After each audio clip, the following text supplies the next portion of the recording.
Cookery சேனலை பார்த்து யார் வேணாலும் சமையல் பண்ணலாம். ஆனா சுவையான சமையல் பண்றது எப்படி?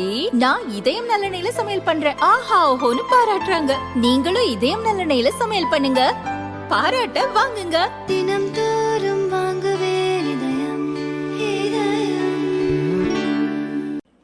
கோவை மாவட்டம் மேட்டுப்பாளையத்தைச் சேர்ந்தவர் அப்துல் ரசாக், வயது 47, வழக்கறிஞர். இவர் வேலை நிமித்தமாக தினமும் கோவைக்கு செல்வது வழக்கம். மேட்டுப்பாளையம் டு கோவைக்கு இயக்கப்படும் மெமோ ரயிலில் பயணம் செய்வார். அதே ரயிலில் மேட்டுப்பாளையத்தை சேர்ந்த கல்லூரி மாணவிகள் மற்றும் வேலைக்கு செல்லும் பெண்களும் பயணிப்பர்.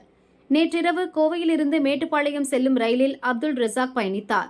அப்போது ரயிலில் கூட்டம் அதிகம் இருந்தது. ரயிலுக்கு வெளியே இயற்கை காட்சிகளை போட்டோ வீடியோ எடுத்தார்.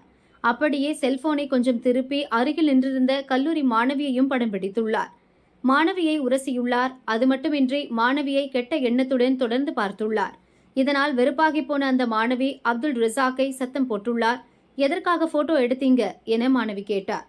மாணவிக்கு ஆதரவாக இன்னும் சில பெண் பயணிகள் வந்தனர். இந்த ஆளுக்கு இதே வேலைதான், இதே மாதிரி தங்களிடமும் அந்த நபர் அருவருப்பாக நடந்து கொண்டதாக கூறி திட்டினர். அப்துல் ரசாக் நான் மாணவியை படம் எடுக்கவில்லை என கூறி பெண்களுடன் வாக்குவாதத்தில் ஈடுபட்டார். இதனால் ஓடும் ரயிலில் பரபரப்பான சூழல் ஏற்பட்டது.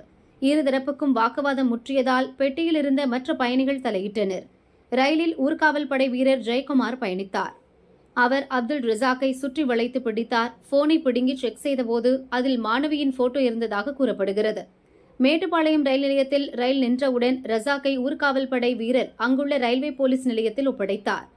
ரசாக் செல்போனில் தன்னை படம் பிடித்தார், ஒழுங்கினமாக நடந்து கொண்டார் என கல்லூரி மாணவி புகார் அளித்தார். மாணவிக்கு ஆதரவாக மேலும் சில பெண்களும் போலீஸ் நிலையத்திற்கு வந்தனர். எங்களிடமும் அந்த ஆள் இப்படித்தான் நடந்து கொண்டான், நடவடிக்கை எடுங்கள் என போலீசாரிடம் ஆவேசமாக கூறினர். இது தொடர்பாக போலீசார் 3 பிரிவுகளில் வழக்கு பதிவு செய்து அப்துல் ரசாக்கை கைது செய்தனர். கோவை கோர்ட்டில் ஆஜர்படுத்தி சிறையில் அடைத்தனர்.